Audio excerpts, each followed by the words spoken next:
You can improve your hip mobility for jiu-jitsu and grappling with the heavy club two-hand rock bottom front press. Hello, this is Mark Wildman of Wildman Athletica here with Will Safford from Order in Progress. And we're talking about how to improve your mobility for jiu-jitsu. There are a bunch of exercises you can do to do this. One of the ways that people have done this throughout all of human history is to use heavy clubs. We can take all the sport-specific positions, the postures that you're in a sport or in a jiu-jitsu technique, and we can break them down and learn to load them so that we can become more resilient for our time on the mat.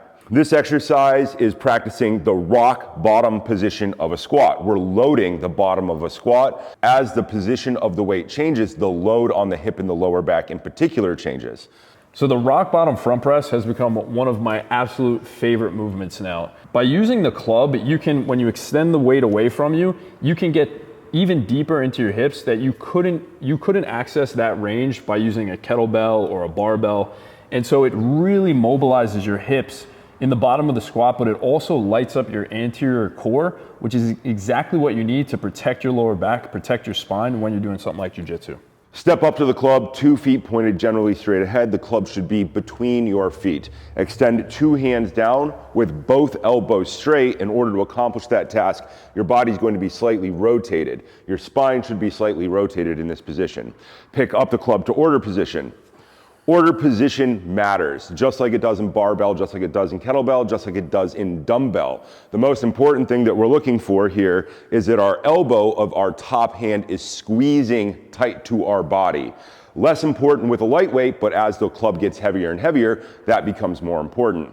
We're gonna get to our rock bottom position of our squat. We're gonna get down as low as we possibly can, and we're gonna lean back away from the weight in order to try to make our spine more and more vertical. From here, our goal is to push the club straight out in front, lock both elbows, and have our top hand at the height of our nose. Pull the club all the way in, elbows track inside the knees. You can push out on the knees with the elbow and squeeze in on the elbows with the knees. That creates more tension, and this is now the resting position. Press straight out in front, lock out 2 arms, thumb once again at the height of our nose, pull in, elbows track inside the knees, try to lean back further and further and further, get your tailbone lower to the ground. Press all the way out, lock out. Pull all the way back in, press out, lock out, and pull it all the way back in. Think of this as a loaded stretch and a strength exercise to make your hips stronger. Stand all the way up.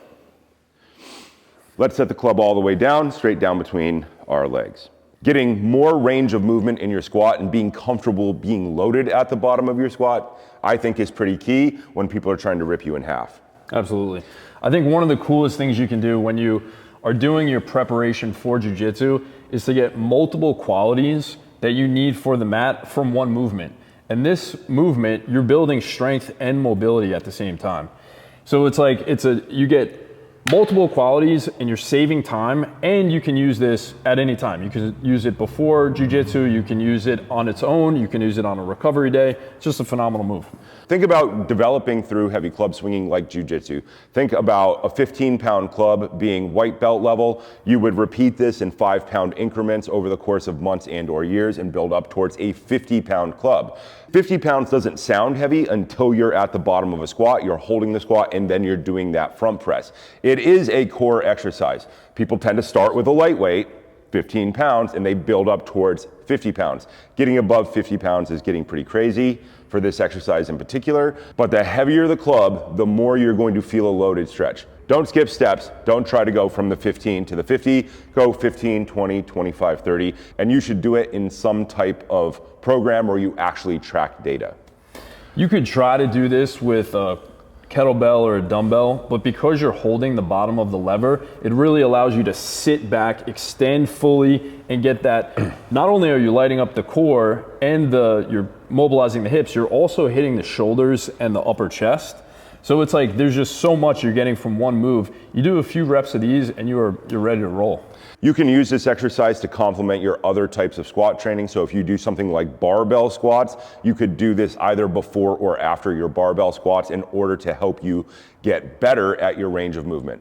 Every time you change where the weight is in relation to your body, barbell on top of your shoulders or in front of your body close to your center of mass, or putting a weight way out in front of you, changes the way your core fires. You can always break a squat down into smaller pieces, just like you can break a jiu-jitsu technique down into smaller pieces.